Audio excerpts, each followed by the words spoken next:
Scott Steiner, one of your favourites, talking about one of your least favourites, Hulk Hogan. So this is actually over the course of two different podcasts, one on Talk is Jericho and one on Chris Van Vliet. So this is from Talk is Jericho, this quote, and I've got quite a few for you.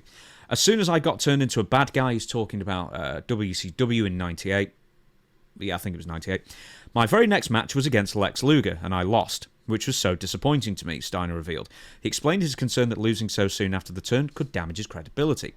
There's always a fear of when they turn you either babyface or heel, that it's one way they can bury you. They can say, oh shit, you see, he wasn't any good. And then Steiner later discovered that Hogan had been behind the decision to have him lose. I come to find out that it was Hogan's call. Yeah, that motherfucker. Apparently, he only learned the truth with a conversation with another wrestler. The only reason I knew this was because that Sting was in the room, and he told me that was his call. It was like, wait a second, he had creative control. But the creative control wasn't just him. He controlled everything on the show. And a separate quote from Chris Van Vliet about Hulk Hogan. He is a motherfucker. There's no other way I can say it. He's a piece of shit. We did a Nitro in Buffalo, and I knew I had to wrestle per se, but 10 minutes before the show went on air from 10 to 8, sorry. Who was this again? This is Scott Steiner again. Okay. But 10 minutes before the show went to air at 10 to 8, I didn't know if this was going to happen or not. We had to wait until Hogan got to the building and say, clear it. Yeah, you could do what they had written down.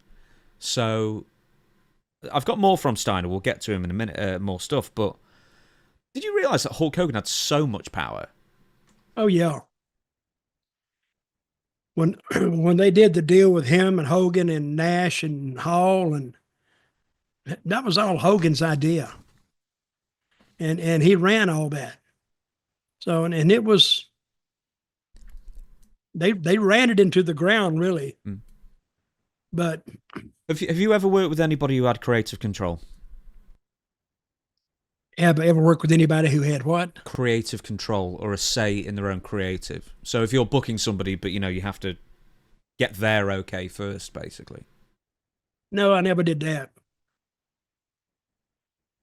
They would throw their suggestions in, and I would listen to them, and according to how much power they had, whether I paid any attention to it. But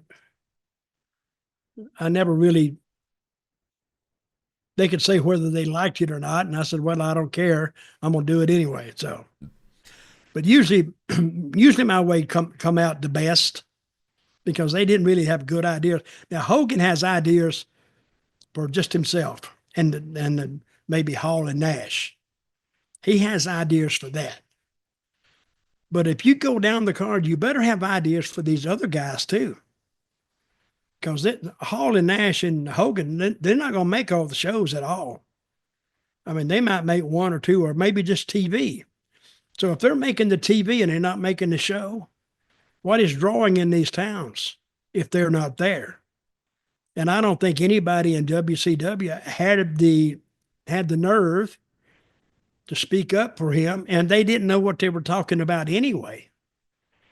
Because we said, brother, this is the way we did it here, and blah, blah, blah. And they go, oh, okay. And they let him run with it. So, and whoever said that Hogan was a great booker, he was probably a great okayer. He said, yeah, that sounds good to me. Let's do it. And they go ahead and do it. If you don't have good agents, those matches are going to suck anyway. I don't care who you got in there.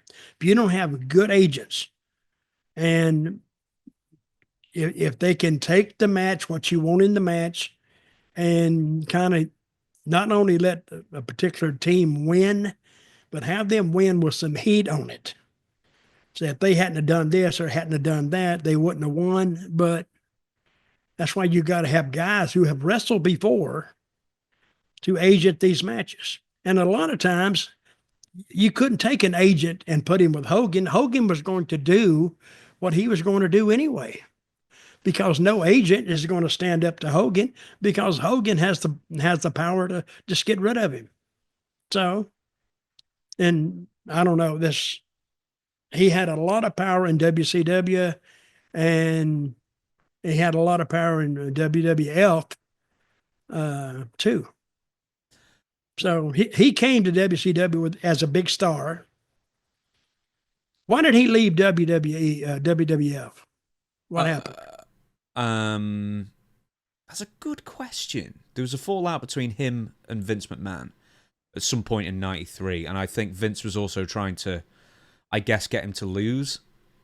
Get the next generation ready, because back in the day, you were 38 years old, you were washed up. Yep. And, these days, you're 53 and you're still main eventing. People look after their bodies a lot more now. But, honestly, is there anybody... And it breaks my heart to say this because I was such a Hulk Hogan fan, But is there anybody in wrestling history that's been more self-serving than Hogan? It just seems like he can't get out of his own way. He's still... I'm trying to think of other examples. Like with WCW, anyone who was his friend could go to him and say and get a match changed. Bryan Adams did it. Said he was going to lose to he was the Giant Big Show at the time, and Hogan said, "Leave it with me, brother." Changed it. There were other times when Hulk Hogan would, just turn up and beat people up for absolutely no reason, or he'd just book an entire show around him to get his heat back when he eventually did lose, or he would appear. He would take a month off when the NBA playoffs were happening. And then the week that the NBA playoffs stopped, he would return and then he would tell the TV execs, "Hey, look, I'm back on TV. I am the biggest draw," kind of thing. Master manipulator. A self-serving wrestler? Would you believe? Ultimate Warrior. And I can say that I have never worked with Ultimate Warrior. You managed him. I've heard so much about him. Well, I found out the bullshit he was doing in TNA. So when I left, I told a couple of his, let it be known, next time I see him, I'm going to slap the shit out of him. But I didn't see him for like a year. And then I had met his wife backstage. But when I threw this, it was in San Jose for the WrestleMania. And there was this platinum blonde that was looking at me. And I kind of thought, oh, there's a stripper, But finally, I kind of remember meeting. But I still wasn't sure. So I went up to her and said, "Are you Hulk Hogan's wife?" And she said, "Yeah." And at that point, he was going to introduce Savage into the Hall of Fame, which was bullshit. So I told her that, and I told her, he was a piece of shit for that whole situation, and I was going to slap the shit out of him. Well, she had called, I said that and I grabbed it was nobody heard me. It was very low key. I didn't raise my voice or anything, grabbed my bags and left. Well, she called Hogan. He came to the airport and then he called the San Jose Police Department to say I slapped her and I threatened to kill him. Well, it's terroristic threats and aggravated assault. And so I got a call from San Jose Police Department. It was on TMZ and stuff. And luckily it happened at the airport because there were so many cameras. Otherwise it would have been her and him against me. Right. So it would have been, a tough case in court. But since it was on camera, I told you, don't bother me anymore. It's on camera. And they stopped. No, I read that story. She went to the airport that night or the next morning? No, they actually bumped into each other at the airport. Oh, at the airport. Yeah. I see. And they ran into each other. So that was the next morning. Well, I'm not saying it didn't happen, and I've heard a similar story about that. And I think Scott told me that, but he doesn't like Hogan at all. So... What was he doing? What was he doing to Savage? I know you didn't really speak to Savage much beyond the 90s, but Savage, they had a long, drawn out grudge, a grudge from a distance. I think it involved Liz. Was that her name, Liz? Yeah, Elizabeth. Yeah, Elizabeth. It involved her and Hogan and Randy. And I love Randy, but he thought he should be in the spot that Hogan was in, and Hogan knew that he wanted it. So whenever Hogan was around Vince, he was always downgrading Randy. Randy'd hear about it, and then it just worked up to a peak to where Randy was literally wanted to. I don't know if he wanted to kill him or not, but he wanted to hurt him. He really did. So, did you ever hear the story? I've got a story for you. So Hulk Hogan claimed this just before Randy died.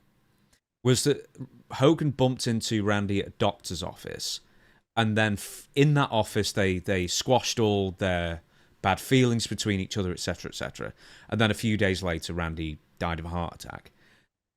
Do you believe this? Because there's a lot of people out there saying, isn't that just a bit convenient that all of a sudden you're baby-facing yourself and nobody else can prove one way or another that meeting actually happened? I never heard that. You've heard the doctor's office story, though, or not? I've heard something about a doctor's office. You've been in enough. But I don't know. But see, if sometimes you hear a story, I don't put that much emphasis on it or even listen to it that much. But I knew they didn't like each other. And I heard that they did kind of put it behind them and they went their happy ways. But who knows? How did Randy die? Didn't he have a heart attack just driving down the road? Yeah, he did. And he hit a tree? Yeah, I don't think it was the force of the impact, though. I think it was the heart attack that finished him off. Yeah, it's a heart attack that killed him. Yeah. Oh, yeah. And see, things can happen like that to anybody at any time.